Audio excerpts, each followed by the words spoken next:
Welcome to our webinar this morning on green AI, navigating between the hype and the environmental impacts of AI. And today we have a special guest with us, Samuel Rincé. Welcome. This webinar, as a reminder, is organized by the Belgian Institute for Sustainable IT, but not only. We are co-organizing this webinar with Planète Care and Virginie, who's present today. And therefore, I'll go ahead and give a little introduction of who we are. Virginie will also give a little introduction about Planète Care. And then I'll give the floor to Samuel, who will have a lot to say about the environmental impacts of AI and how to navigate between this hype that we're going through today and the consequences or environmental impacts of it and how to reduce them. Who we are at the Belgian Institute for Sustainable IT. We are an association who's helping our members to reduce their environmental footprint of their IT. And what do we do? A couple of things. We have more than 5 actions, but I'll just go ahead. We promote good practices. We provide good guides, tools, and trainings, and therefore we serve as a reference point in the field, and we share our expertise and knowledge like we're doing today during this webinar, and the means to accompany our organization's strategies in sustainable IT. Today we have to thank our 85 members to be able to make this possible and to make this webinar available and free for everyone. But I'll give the hand to Virginie to present Planète Care at this point. Hi everyone, many thanks, Sarah. So I'm very happy to be here today. Just in a few words to explain what Planète Care is. It's a community and it's also a support program. So Planète Care connects companies, public institutions and training organizations aiming to reduce the environmental footprint of their digital services and equipment and to transition towards more sustainable IT practices. It is free and open to all kinds of organizations. By signing the manifesto, the organizations that join us gain free access to a support program that includes workshops created by the initiative's partners. So, for example, as Sarah said today, this co-organized workshop, and we thank very much ISIT Belgium for being a partner of Planète Care. Planète Care today brings together more than 1,000 companies, public organizations or local authorities, and 16 national and local associations. As I said, we have at least one workshop per month. It's always run by a partner expert, and the aim is to deepen understanding of the environmental impacts of digital technology and to identify strategies to mitigate them. One thing that is important is our workshops are free and open to all staff, and today we have more than 45 workshops that have already been organized and are available for replay. Just a quick words on 2 other main actions we have. We also have a directory of sustainable regional service providers. You can register for free, and then companies can find you in this directory.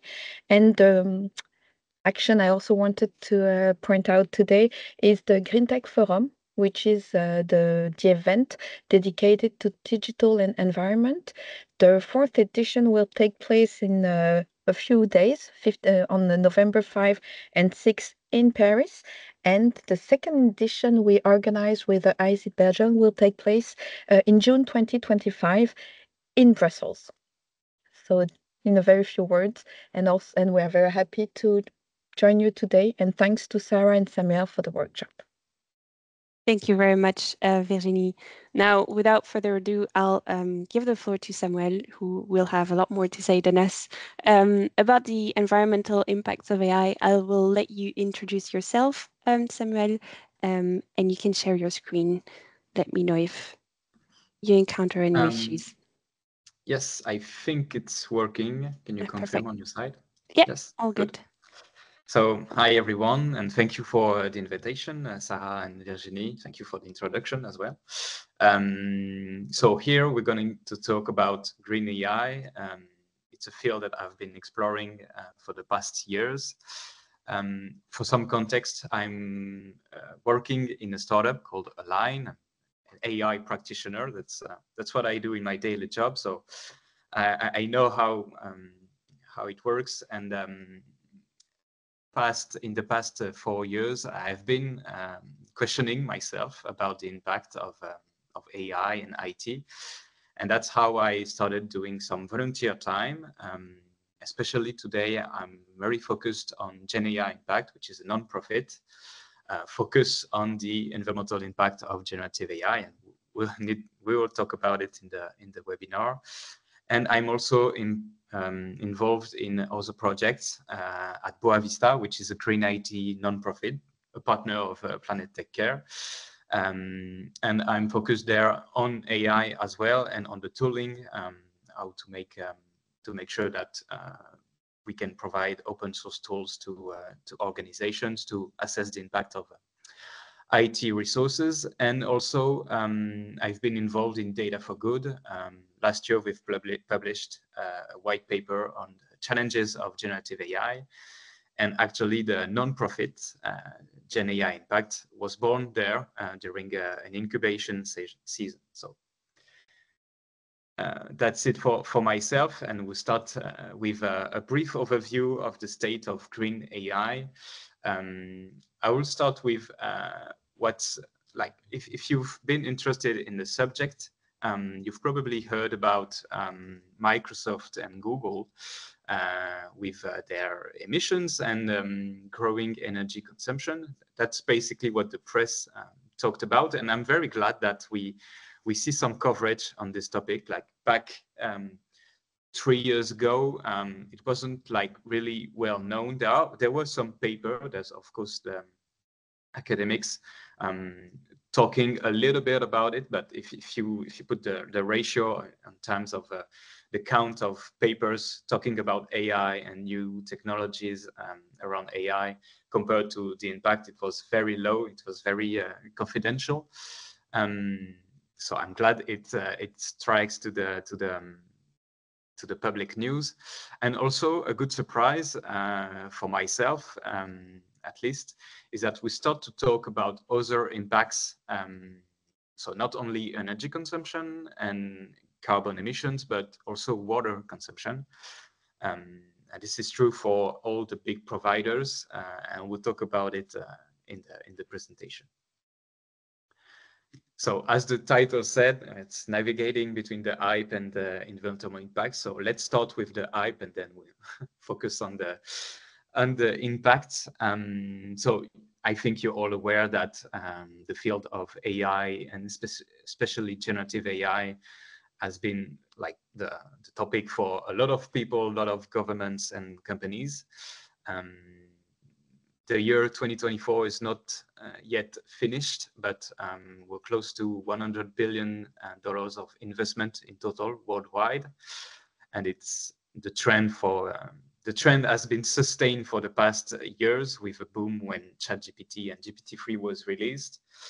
And you see on the right, there's a clear shift toward investment in specifically in generative AI. So there is a difference between AI and generative AI. We'll talk about it in the questions if you want to give more information on that. But clearly, there's a shift in investment. And why? Why there's a shift in investment? For of course, there is capitalistic reasons. But one reason is to build GPU clusters. And today, the king of AI, it's really NVIDIA. They are making like the majority of chips and hardware that is currently used to train AI, but also host and provide production hardware for AI. And one of the store today is the H100, which is a GPU from NVIDIA. And if we look at the big AI providers, they all claim this year to build an AI cluster of the size of hundreds of thousands of H100 GPUs. And actually, when you look at, for instance, Meta or XAI, which is basically the group of X, which is Twitter. It's Elon Musk behind it. Well, you not only buy GPUs to NVIDIA. In reality, you buy all supercomputers. Today, they have the whole chain of value, I would say, for AI data centers. So you have the GPU that is mounted on servers that come from NVIDIA. They are actually making processors right now. So CPUs are as well built by NVIDIA. And they also make the all racks with networking switches. So they really get the whole value chain of AI hardware, and they're making these very big computers that are composed of many servers and racks in data centers, just to make sure that we can fit new AI models and make sure we can train them faster.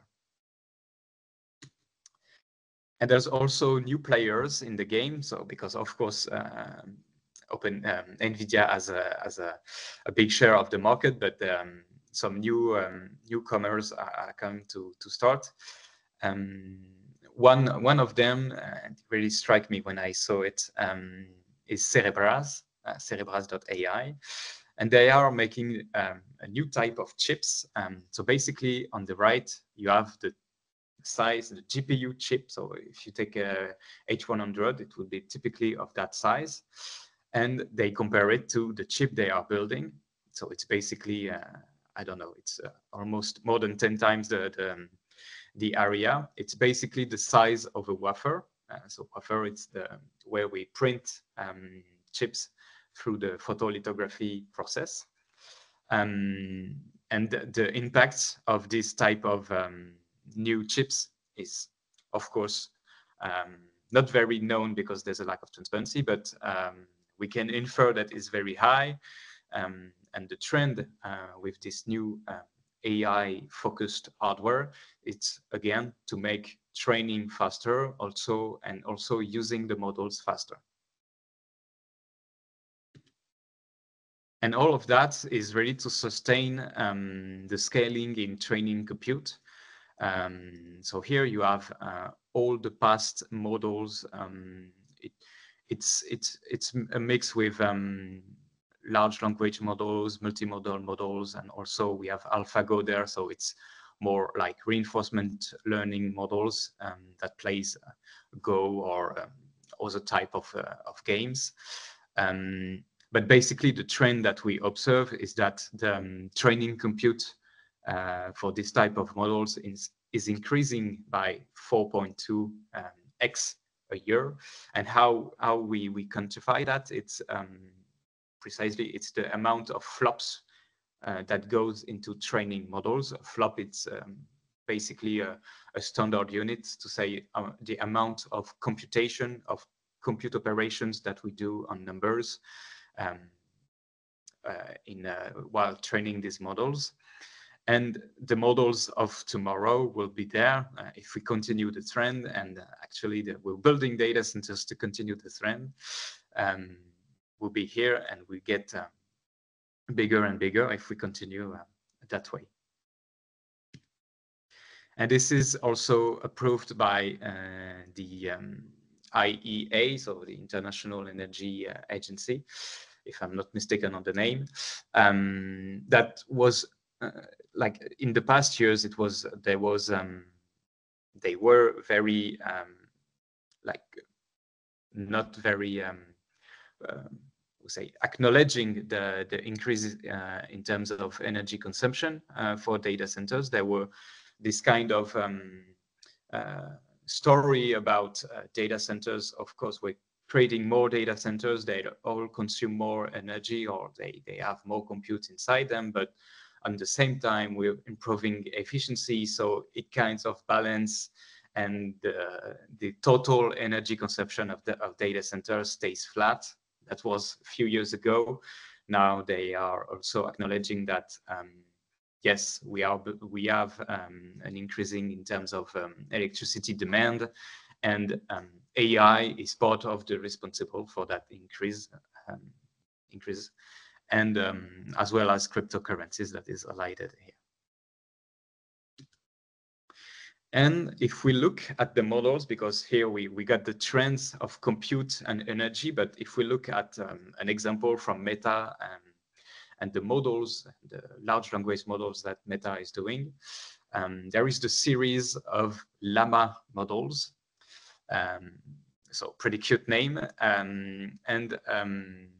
You see that through time, new generations of the same model consumes and emits more carbon than the previous one. So it started back in the beginning of 2023 with Llama 1, 65 billion parameters, was about 100 and 200 tons of CO2 equivalent. Just a few months later, and if you recall, if you're in the field, if you recall, this model was not open source, like it was research only, and you had to fill a form and get access and so on. So, and there was a ton of drama around it with leak and so on of the model itself. A few months later, they fixed it and released officially a Llama models. It was the second iteration. It was around the same order of magnitude in terms of impacts for training. And then it started to really increase a lot with Llama 3. And what really changed there is that the training of the model, like the size is the same, it's always around 70 billion parameters. But what changed is really we extended the training of this model more and more. So we make them see more data for longer time. And finally, one of the latest and biggest model that Meta released, it's Llama 3.1, which and the 405 billion parameters variant that has been released and is open source. And well, it's partially open source, if you say. We can talk about it if you have questions about it, because we're going to talk a lot about open source in this presentation. So we see the trend of increasing impacts like globally on the scale of data centers, on the scale of training compute required for new models, but we also see it in terms of carbon emissions. And here I only print for one company, which is Meta, but we observe the same numbers and the same trend with other providers. One thing to note here is that I choose Meta because it's one of the big tech, but not only, they are the only big tech that provide numbers. So it's pretty convenient to have this data. And one thing I haven't talked about right now, it's inference. I focus on training, but what about inference? And for those who are not familiar with this word, inference is really just when we are using the model. So for instance, on chatgpt.com, when you go on the website, well, and you like typing a question for the model and you get the answer, this is inference. Like you're not training or changing the model itself, you're just using the model as it is. And that's how we call it in the field. It's inference. Last year in the white paper of Data for Good, we published some numbers about the inference impacts for ChatGPT. And I would say the numbers are pretty old, but still accurate in terms of trend today. So back in 2020, OpenAI trained the GPT-3 model, and it was assessed by third parties, like it was a study, it's not OpenAI that did the calculation, that the impacts in terms of CO2 emissions for GPT-3 was about 552 tons of CO2 equivalent impacts.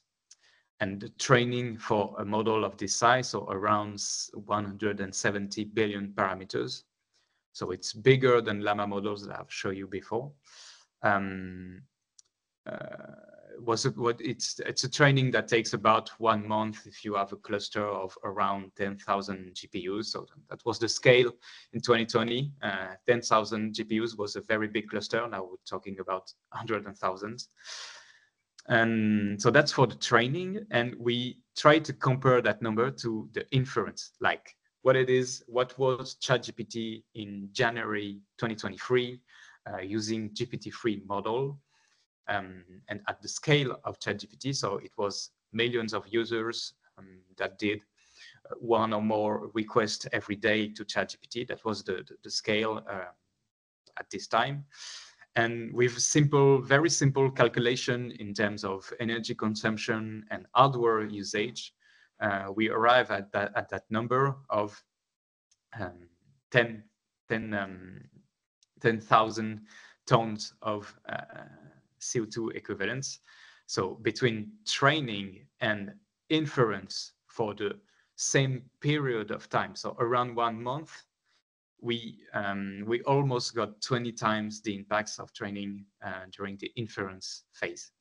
So this is really something that we need to focus on more, and it's I would say it's true for the academic papers, but also for organizations, like really not only talk about training, but also inference, because for generative AI models, this can really make a difference.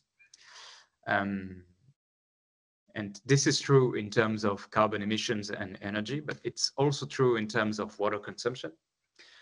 Because these models are, of course, too big to be hosted in very frugal infrastructure. They are usually hosted in cloud provider with cloud provider in the cloud. Sorry, and today these big AI clusters are usually cooled thanks to water. And there was a study that tried to assess how much water you're consuming for using ChatGPT, and it was like again the numbers was about like 10 to 50 queries for ChatGPT, and again it's old numbers, so it's about GPT-3 size models. It's not about GPT-4. 10 to 50 queries was about a small bottle of water consumed by the data center hosting the model. And here it's important that there are multiple ways to use water, mainly two. There's cooling the air thanks to water vaporization. So that's one technique. And the other one is direct liquid cooling, and that's what NVIDIA is mostly building right now. So they really bring the water or calorific fluid close on the hardware to get the heat and extract the heat. But one question, and if you look at the slides, there's always some asterisks on the numbers, is like, can we really trust these numbers that I gave you and the numbers that companies or also the academics are giving you? Can you trust them? Well, the answer is yes and no. And the reason it's yes and no, it's because there is a clear lack of transparency today. On the side of AI providers, well, if we talk about OpenAI or Google, for instance, there's a clear lack of transparency concerning the models themselves. So we don't know what is the model architecture. Like for GPT-4, for instance, we don't know how much parameters are in the model, which type of architecture, is it transformers, is it a mixture of experts, things like that we don't know. We only get a glimpse of information when there are leaks. We don't know also as well the infrastructure they provision for hosting these models, or the optimizations and efficiency tricks they can put. And we don't know as well the amount and the count of users that really use that models every day, how much requests they are doing, which type of requests, and so on. So it's really hard to get data from them because everything is trade secret. This is the same for cloud providers. There is some more information, but if we want to look deeply, like precise data, it gets complicated. One thing, it's for instance, it's the infrastructure overhead. Sometimes you can estimate energy, but you not always have the whole view from the data center. Like, okay, if I consume, I don't know, 100 watts watt hour in terms of energy with my GPU, how much energy is consumed by the data center to make sure that that GPU is hosted on a server, you can communicate with it, making sure that your software is backed up, things like that. Well, it's really hard to have information with the overhead that cloud providers have. That is part of the service, but they are not communicating on it. And finally, there is the hardware manufacturers. NVIDIA has yet to publish a life cycle assessment of their GPUs. Back, I don't know if it's been 7 or 8 years that we're waiting for that there has been a promise for life cycle assessment of a GPU. We're still waiting for it. The excuse is that they don't trust the process. So that's it. No more context about it. We also lack benchmarks on this type of hardware, like how we can know the new generation of GPU is more energy efficient, related to specific calculations. The idea behind it is that if I have an AI model, how can I know that the new hardware is more efficient for my model, for my calculation, for my use case? This type of information is not always very clear from NVIDIA, sorry. And this is even less clear for newcomers, for Cerebras or Grok or any other type of hardware providers that focus on AI use cases. So in the end, all the numbers I gave you, they are estimations. We could get better estimations, but we need we need providers from the whole chain to give more information on their precise impacts. But hopefully, we'll get some improvements in the following years with new regulations. So one in the EU, we've talked about a lot of the AI Act that provides some information and that requires providers to provide some information on the energy consumption of models. Well, it's part of mixed feelings, I would say. The AI Act is not really about the environmental impact. There are tons of things that are in the bill. I'm not an expert on that subject, but if we really look at the environmental impact or energy consumption of models, there's really one point in an article, so it's very light in terms of requirements and standard of reporting this kind of metrics. And also this kind of obligation is really targeted only to what's called general purpose AI models. By that, you can understand either the model is very big, so it has the training flops greater than 10 to the power of 25. So if we go back to the previous slides, it's clearly targeted at models the size of GPT-4 and the next frontier models that will be developed, or AI models that prevent systemic risks. Sorry. So I'll let you deep dive. There's the links in the presentation, and I think we'll make the presentation available later, so you can click on all the information. And on the other side of the Atlantic, we have the US that published the AI Environmental Impact Act. It's more of type of guidelines, and it's a small text, so you can read it very easily. and they talk about the requirement of a study for environmental impacts for new models. They also talk about reporting systems, so how we make sure that providers can report impacts and make sure that they are comparable between them, and so on. So I encourage you to look at this text if you are at this bill, if you are interested.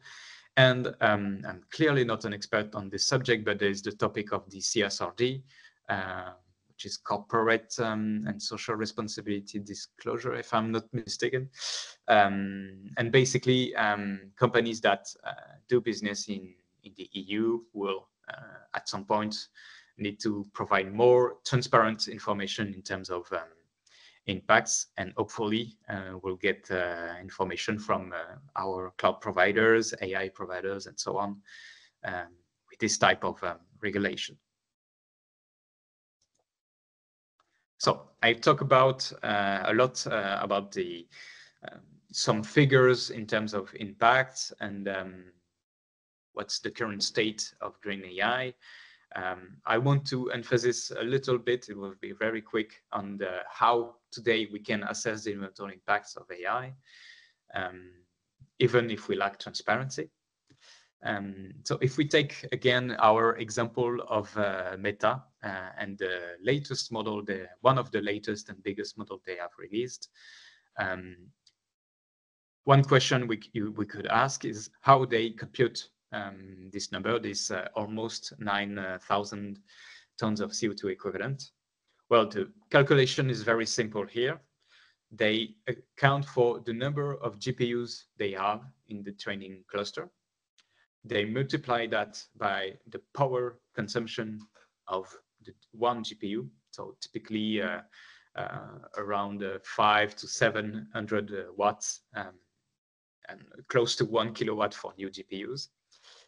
And they multiply it by the number of hours of training. So they start training on day T0 and they compute the number of hours and they get the energy consumed by training this model.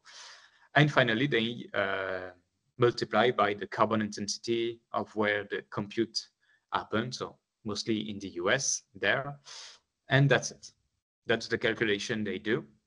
And if you are a bit in the field of green IT and the methodology of how to assess the impact, you would say, okay, maybe we're missing some things. And that's the case. Here, what Meta is reporting in terms of impacts is likely a or a lower bound of estimations compared to the reality of the impact. Here, Meta does not account for instance, data preparation, which can embed like the data collection, so scraping the web for textual data or even YouTube videos with subtitles. That's the kind of things that these providers do. Scraping data, pre-processing it, so making sure we deduplicate data. For YouTube videos, make sure we have the right subtitles, correct the English, things like that. Make sure we have base quality data. And finally, store that data because it's a very high quantity of textual data. And for other types of model, we can integrate images, videos, and so on. So it takes takes a lot of storage to have this data ready for training. Meta does not account for hardware manufacturing as well. So the GPUs they have in the data center, you of course have to build them first. And this has also an environmental impact. It's not accounted. And it's not accounted as well the hardware impact of the servers itself. There's not only like the GPUs themselves that they are useless. You have to put them on servers. These servers need to communicate between each other using networking devices and so on. So all of that is ignored. All this infrastructure also consume electricity. So there's not only the GPU, there's the servers, the networking, and so on. And finally, when you train a model this size, you're likely not going to do it one shot. Like you not start the training today, 23rd of October, and just wait 3 months, and then hopefully you get a good result. No, you will stop the training at some precise checkpoint, and you will test the model is going to converge to the right, to a good model. So you're going to test it, make sure it has good evaluation benchmarks and so on. And if you have not good evaluation, then you're likely to go back a few steps before in the training and retrain the model with different types of hyperparameters. So there's really a process of training that is not linear or sequential. There are multiple steps, and they are usually ignored in this type of studies. And one resource that is really important, I would say, in the field of green AI, it's a paper from Sacha Lucioni, which is from Hugging Face, and other researchers from France. They trained a model called Bloom, which is about same architecture and same amount of parameters of GPT-3. And they've compared the naive estimation that Meta is doing, for instance, here, with a more complete estimation. It's not taking into account everything, but most of the things like data is ignored, but the rest of hardware impacts, electricity consumption of the whole data center, including networking and so on, and the experiments, all these things have been taken into account.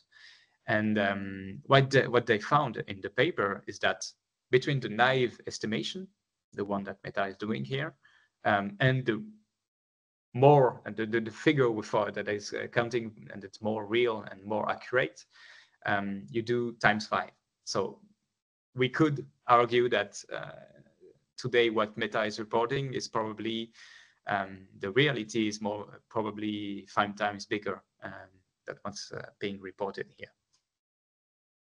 So we really not have the full picture here, and we really need a reporting standard to make sure that, okay, this number can be useful, the number that gives Meta, but we need to make sure that we know that everything else on the side is not accounted for, and we need methodologies to make sure that we can account for it.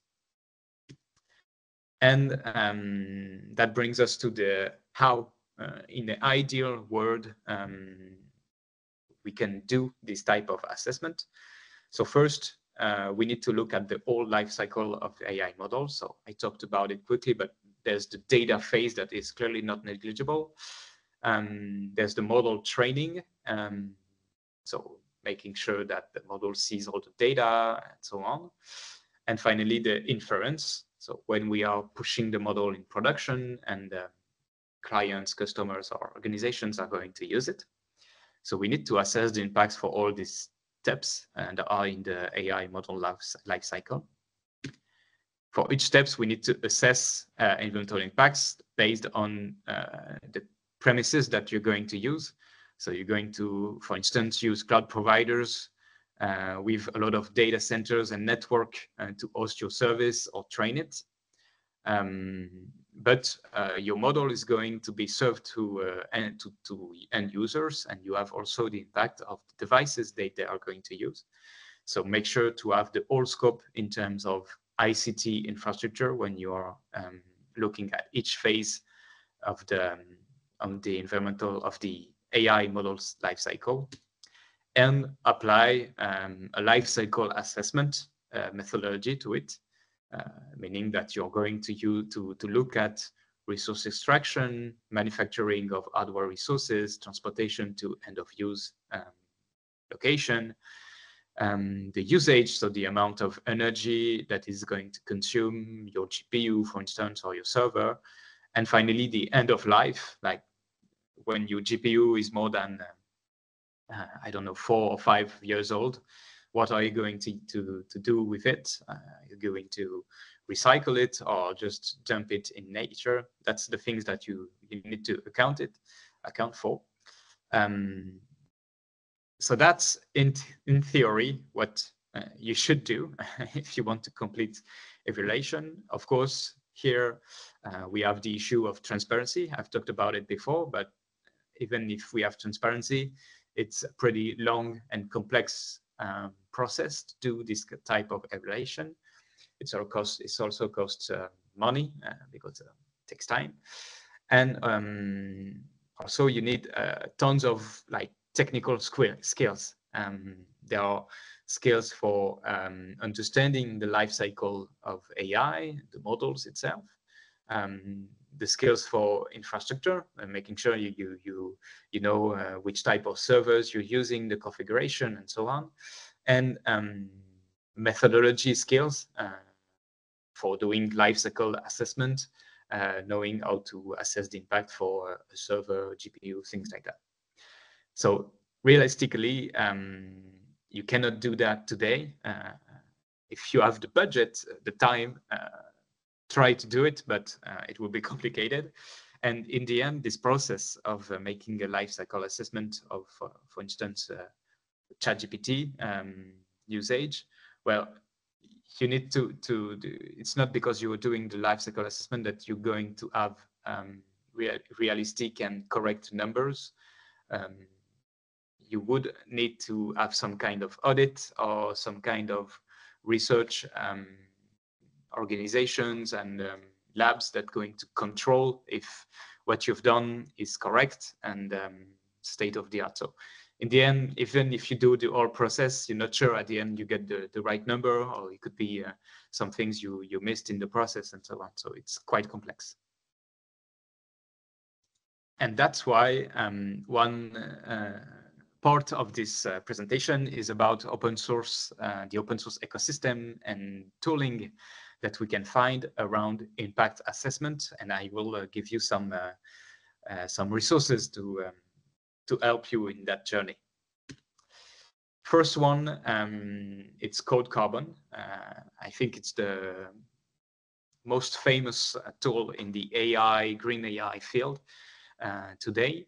Basically, what Cold Carbon does, it's going to monitor energy consumption, so electricity consumption, and GHG emissions of running code, mostly Python code. And it's very generic, but in the past it was very targeted at the AI workload, so AI code. So, for instance, and we'll not go into too much code and details, but the idea is very simple here. If you have, for instance, code that train a model here, well, you can use a tracker that is going to look at CPU, RAM, and GPU energy consumption between the start and the stop track, between the beginning of training and the end of training. And at the end of this AI execution, code execution, you will get a report of the energy and carbon emissions. And today it's a very simple calculation. You get the energy by summing the energy of all the components you have on your server or laptop, for instance. And it's then multiplied by the carbon density of the region you're in. So if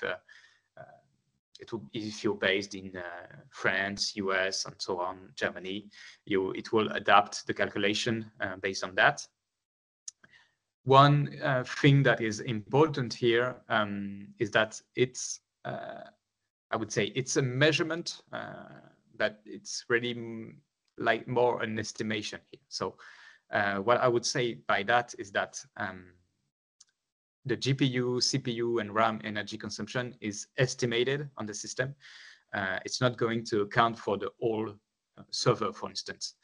On a server, we will have other components such as disk or fans, or there is a yield on the power supply.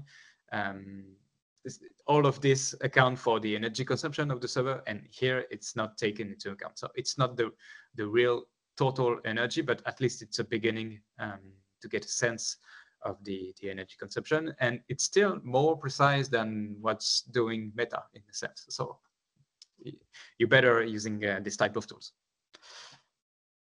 Another tool is Green Algorithm. Here it's more a form-based tool. that will help you assess electricity consumption and GHG emissions as well, based on planned AI workload. So for instance, if you plan to train an AI model, well, you can estimate roughly the time, the duration of the training. You can assess which type of hardware you're going to use, and you input this type of data, and then the tool is going to give you information about the impacts, like raw environmental impacts, as well as equivalence that can be useful for instance, if you're trying to convince top management, talking about tons of CO2 equivalents, it's not really like, it's not something that is very measurable on our for humans, but distance in terms of traveling by a car or number of flights, it can be more easy to talk in these terms for raising awareness, for instance. And it's also going to give you some interesting like data and graphs. For instance, if you change the country where you train your model, you can get a sense of how much you're going to reduce your carbon emissions if you do so. So for switching from USA to France, for instance, will get a reduction in terms of carbon emissions because of the source of electricity. Another tool that is made by GenAI Impact, the nonprofit I represent as well, is Ecologits. And here we have a strong focus on generative AI because we focus on that in the nonprofit.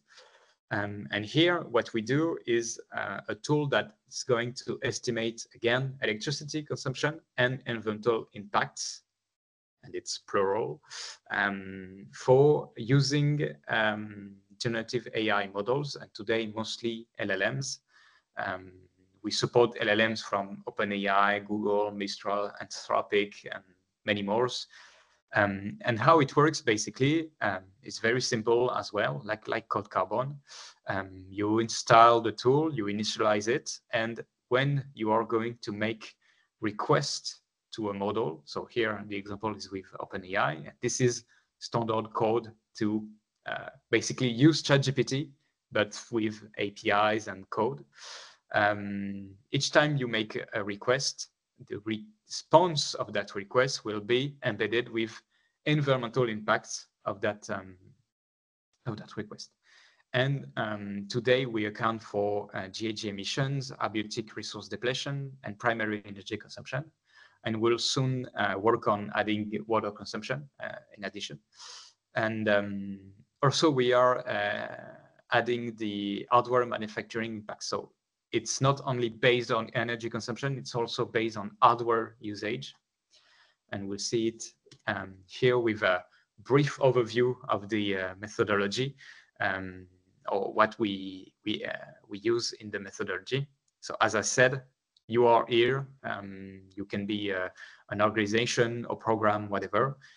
You are making requests to an AI service provider like OpenAI, and OpenAI is giving you the text completion, for instance, for your query as a response. And here the tool is going to intercept that response, and given some inputs that I've listed here, it's examples, we have some other inputs as well. So for instance, for LLMs, we're going to look at the number of tokens that are generated. You can average tokens by number of words that are generated by the model, the latency, model architecture, PoE of the data center, and so on. We're going to assess the energy consumption that will then transform into environmental impacts, and also the hardware usage that we can transform into environmental impacts. And we are able to transform and take into account the hardware footprint of the request, thanks to another tool that I will show just after, which is from Boavizta. Also, if you're not into coding, we have a companion tool, which is Ecologist Calculator, that you can use today.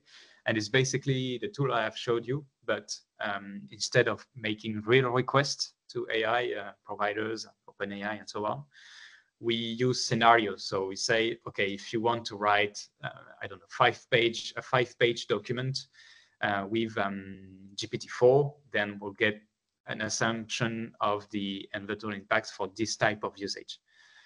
So it's really a tool to raise awareness and for people that are non-technical to get a sense of the impact. And finally, another tools that I think can interest you. It's not targeted at green AI and AI in particular, but it's more around the realms of green IT, cloud services and servers. It's the work from Boavizta, which is another French nonprofit. We have, again, a technical tool, which is the Boavizta API, Boavizta API, that is going to assess environmental impacts for IT resources. It's multi-criteria, multi-steps. So again, hardware manufacturing is accounted in the methodology here, and that's what we use in Ecologits. And everything is based on bottom-up methodology, meaning that we are using results from research and life cycle assessments to provide this evaluation for new hardware that has not been studied by life cycle assessment. And same for Ecologits, we have an educative front end, which is called Boavizta. It has less details, but it can help you understand how the tool, how you can use the tool and get some first numbers for raising awareness. For instance, here the example is to how to assess the environmental impact of AWS instance here. And finally, some initiatives. Right now, it's a bit too soon to talk about tools. There are some work being done around the realms of making energy ratings for AI models. There is one work in progress at Boavizta, working on how you can report energy ratings for a model. So if, for instance, if you're using Carbon today, you could report the energy consumption for training a model with Carbon through the tool and the forms that we are making at Boavizta, to make sure that you can share this data with other people and other organizations, so that we have a more precise view of the impact of each models. And this is something that is pursued also as at Hugging Face, more focused on open source and deep learning models. And the project is called AI Energy Star, and it's led by Sasha Lucioni as well. And I think they already have some impact numbers for typical models. So I encourage you to look at what they are doing today and what they have released so far. And if you're interested in more tools, more papers, and so on, I encourage you to look at the bibliography. I try to keep up to date. There are tools dedicated for infrastructure, Kubernetes, and also modelization, and so on. And I also try to get all the papers talking about the environmental impacts of AI, either from quantifying impacts or methodological papers. So don't hesitate to take a look at it as well, if you are in the field. So we talked about the state of green AI. We talked about how to assess the impact of AI and how to simplify it with open source tools. Now I want to conclude the webinar with some quick recommendations that you can apply today. The first one that I always include is, question your need of AI. I think that's something that's quite important, precisely with the hype we have today on the topic. It's really make sure that your product or service really need AI.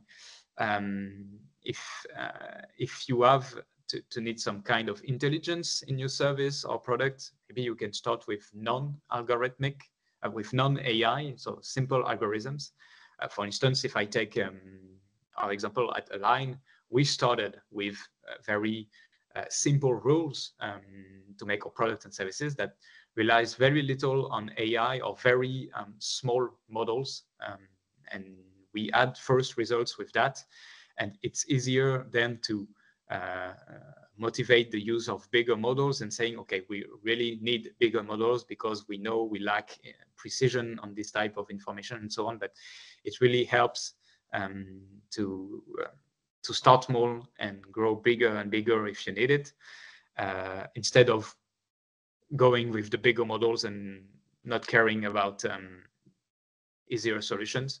And in the end, easier solutions can tend to cost less money and less energy as well. And also, you don't want to end up with some companies that implemented AI too quickly, I would say, and ended up backfiring at them a few weeks or months after. One example I really like is a Canadian airline that implemented a generative AI chatbot on their website, and a user managed to convince the chatbot to get a discount, and the judges validated this discount, so the airline was forced to give the discount to the customer. And of course, after this incident, the chatbot is gone. But again, here we have spent time to develop the chatbot, implement it, and we also spend money to build it. And in the end, it's removed because it doesn't suit does not suit well the use case of a chatbot for service for customers. And there are tons of examples of that, and I've linked the articles if you're interested in learning into them. The other question, first it's question do you need of AI, and then when you need AI, it's question you need of generative AI. And there's one paper I really like about it that gives some examples of task-specific AI issues and problems that we can solve thanks to AI algorithms. Here it's an extract from the paper and the table. There are 5 or 6 tasks they compare. Here it's sentiment analysis on financial data. Basically, what is sentiment analysis? It's assess the emotion of a text. So is it positive or negative only from the text? And they compared GPT-4, which is one of the biggest models ever created, with Finbert, which is a deep learning model as well, based on BERT, if you know about it. Sorry. Oh, we're at the end of the presentation. Get back there. Okay. Finbert is a fine-tuned model and smaller one. And what's striking in the paper is that they achieved the same performance on this benchmark, so 97% accuracy. But Finbert is 16,000 times smaller than GPT-4. So you solve your issue of sentiment analysis on financial text data with a model that is way smaller than GPT-4. And if you spend the time to look at the bibliography of the models that exist, are open source and so on, well, you get the same results, but with consuming way less energy and way less environmental impact. Also, a recommendation is to start evaluating environmental impacts using the tools I've showed you today, but also try to practice frugal AI. And here I can only recommend you to read about the AFNOR spec work and report that has been done. It's been translated in English, so it's available for everyone to read. Basically, what is frugal AI? It's making AI services that are aware of their material, energy, and environmental impacts. So making sure we aim at reduce it and have and really question the needs of AI. So it's very in the field of the two previous recommendations, but here you get very a lot of resources around the term and the field of frugal AI. So a good read to add on your list. And finally, it supports the open source ecosystem. This is true for open source AI. Try to leverage open source models. An open source model, it's a model that is already trained and that you don't need to train again. So we gain on that. So we reduce the number of models that are trained privately. There are also tools around open source AI that will help on optimizing this model. So you can do very easily like efficiency gains in terms of serving AI models. So making sure you serve them through a server efficiently through batching, for instance, if you're into that, or using model compression techniques. For example, there's knowledge distillation or quantization. And also it's more transparent because if you have the model, you can get the weights and you can host yourself the model. Well, it's more transparent. It's going to be more easier to assess the environmental impacts if you have the model compared to using OpenAI where you don't have any information. And also there are the open source tools that I've showed you before, and how to support them. It's really to, well, first use them. That's a start, but also you can contribute to the development. They are all hosted on GitHub. So if you find quirks or if you want to extend them, well, you can first try to acknowledge it, say it to the maintainers that, oh, okay, it would be good to support this and that. And you can also contribute to it. And if you have developers in your teams, you can consider as well having some paid time off for your employees to, I don't know, one day a month, one day a week to contribute on this type of tools. Because if in the end they get crucial in your infrastructure and your work, well, you will need definitely we will need to ensure yourself that the tool is good quality. And what's better than developing it yourself or participate in developing it. And also it's to provide financial support. All the tools here, except Green Algorithm, I think are supported by non-profit organizations. Developing the tools and making them available costs money, operational cost of hosting the tools, developing them, hiring freelance work, things like that. So it's really, if you cannot develop and participate to development, try to participate by giving funds as an individual or as an organization for sponsoring.